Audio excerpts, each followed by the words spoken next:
So, hey, my name is Misha, right? Let's start. My name is Misha. I'm a co-founder of Symbiotic. We are a universal staking framework. What that means is that if you have basically any trustful environment where you need to coordinate between people that have money, people that want money, and people that need some software to be operated by professional or like otherwise operators. Then and you need delegation, you need reward for good behavior, and you need punish for bad behavior. That's what we can help with. We created an infrastructure that can save people a lot of time because they don't have to develop as much. And our protocol is completely permissionless. I don't have a key to anything, right? Which is really important for critical infrastructure, because if you have a multisig that can upgrade something or change the rules of the game underneath protocols, it's kind of and like not something that can work. So yeah, I wanted to talk today about new meta, right? So we've launched on top of our protocol, like stablecoin has been launched that caters to hedge funds and institutional investors. Today was announced that we are launching Nexus Mutual, which is insurance, and more cases of RWAs and institutional-oriented protocols are coming online. Hopefully, a lot of them are going to be built on us. So I kind of think about this a lot. What that means for our industry, for my protocol to cater to these use cases. Right? Because they kind of have a unique risk profile. They can't score DeFi risk, and they can't score smart contract risk at all. Right? There is no methodology for that. Like Nexus Mutual is working on that, but it's like kind of not scalable at the moment. And after Balancer hack, they're like a lot of them are scared shitless. So yeah, like what's and there is no like for them there is no yield that can make them believe that it is safe, or like that's like warrants their participation, because like I'll give you like 30% on dollar, but there's a chance that you lose 100% of your money, right? So it's not like it's not something that they can price. So yeah, like recently I was told that like we need to like work a lot and eliminate all hacks for them to actually like bring their like main accounts into our industry, and like we can do it. That can be done. Like it's not that hard actually. Like you just do it, like you map out invariants for every protocol that they use, and you like implement a censoring facility that like is gonna be like have a verifier, basically like block every transaction that's like breaks the invariance.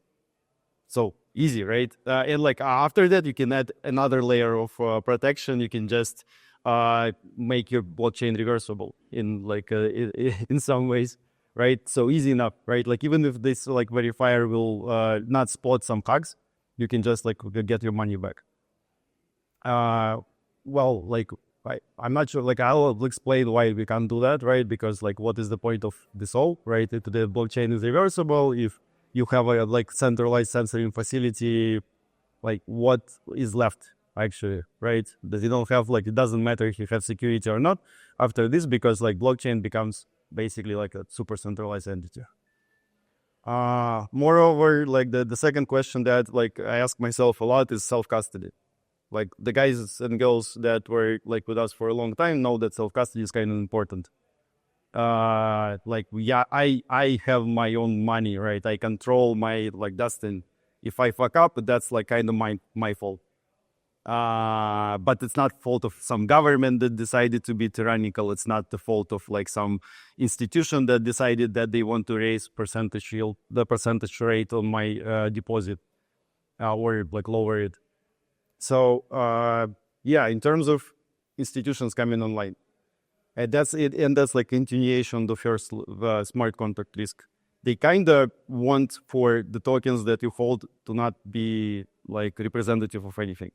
That's the ideal case, right? Like if your token representation is stolen, it doesn't matter because your wallet is actually connected to your ID. So like if your token moved, it doesn't matter because like they still in their accounting, they know that this wallet holds like $10, right? And it kind of already started. So I hold some tokens in my wallet.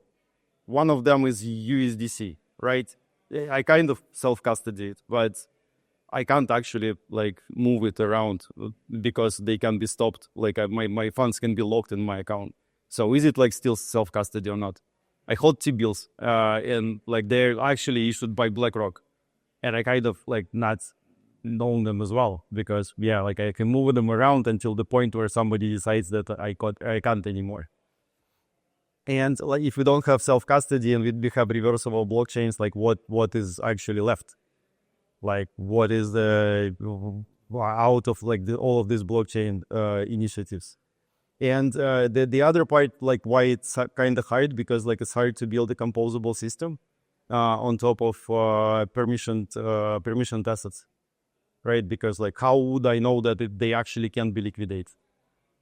It's easy, like just sign an agreement. Like like you have like pen and paper, right? Like just Sudoku sign this stuff, and like you'll have an entity that's gonna guarantee withdrawals. But like, why do you need blockchain for that at all? Right, like if you sign contracts, if you need to like go through KYC and do all of this stuff. So and like from my understanding in my talks with them, they don't want that as well. Like that's contrary to popular belief. They don't want for blockchains to actually lose their like decentralization elements. It's cool for them as well because they can like have a lot of mechanics that were developed by us that they really want to utilize. So like this is going to be the next like 2 years, right? How like payment chains are coming online with their new architectures that account for this hopefully like in a good way. And that would be the like basically I have like 3 questions that are going to be super important. And the fourth one is TradFi use cases are super siloed. If you just like if you put your money into Maple, Bitcoins or Ethereum into Maple, you can't do anything with them as well. Like they are locked for 6 to 12 months.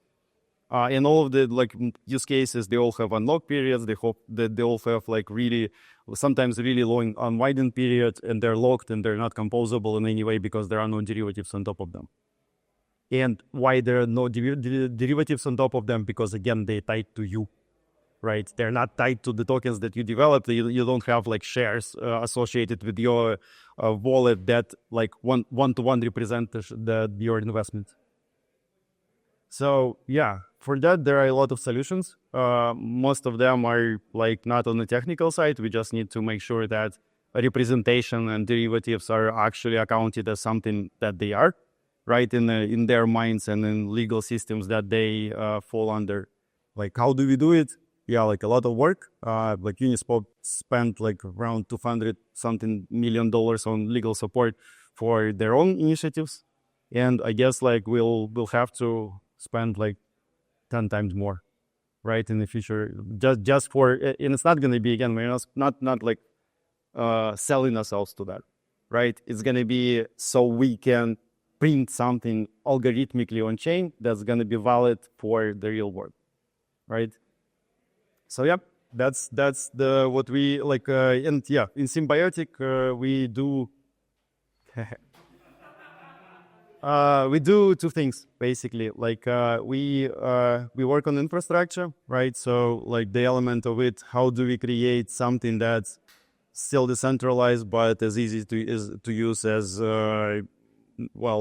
as centralized systems. Not as easy, but like that have enough UX developed for them, so like that you don't have to do it in a really shitty, unsecure way. Right, and we don't like shame people for not being decentralized. Like it's fine. I understand like why most of them are doing that. Like I don't take scams and like bad actors, but most of them are doing that because it's really scary and really hard to implement. So we try to go from the UX side. How do we make it as easy, so easy so that people don't like actually consider to launch with one validator or like validators that are like run by their friends. And the same like goes for TradFi. We want to like make them comply by the standards that we set, or at least to create something that's so robust that it's easier for them just use our code. it's gonna be a task and a half to explain them what permissionless means. Because like it took me maybe a month to like explain it to my lawyers, and they're kind of like working with crypto, and I was like, and they were, yeah, like Misha, like what happens if like somebody creates a network that's malicious? And I was like, yeah, like no, I can't do anything because like it's permissionless, like truly permissionless. It's not going to be displayed on the front end probably, but it's going to be like I don't have any control over it. I value my fingers too much. So yeah, thank you. I hope like it illuminated some part of the problematics that we experience. Yeah. Nice. Thank you.